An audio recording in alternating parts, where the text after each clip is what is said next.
भाजपचे जोडे उचलण्याची निवडणूक आयोगाची भूमिका असल्याचं संजय राऊतांनी म्हटलंय। निवडणूक आयोग भाजपच्या किंवा सरकारच्या पूर्ण दबावाखाली आहे असंही राऊत म्हणतायत। तर आम्ही राजकीय कार्यकर्ते मूर्ख वाटतो का असं देखील यावेळेस सवाल उपस्थित करण्यात आलेला आहे। निवडणूक आयोगाकडे काय यंत्रणा आहे असाही सवाल संजय राऊतांनी उपस्थित केलाय। निवडणूक आयोग भाजपची यंत्रणा वापरत आहे असं संजय राऊत म्हणतायत। नाही, पण निवडणूक आयोगाची एकूण भूमिका अशी दिसते। निवडणूक आयोगाची भूमिका ही भारतीय जनता पक्षाचे जोडे उचलण्याची आहे।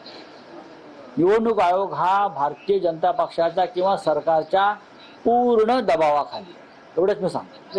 काल नाशिक असेल, आता दिव्याचे दाखवतोय आम्ही, मुंबईतल्या वॉर्डामधले आम्ही आकडे दाखवतोय।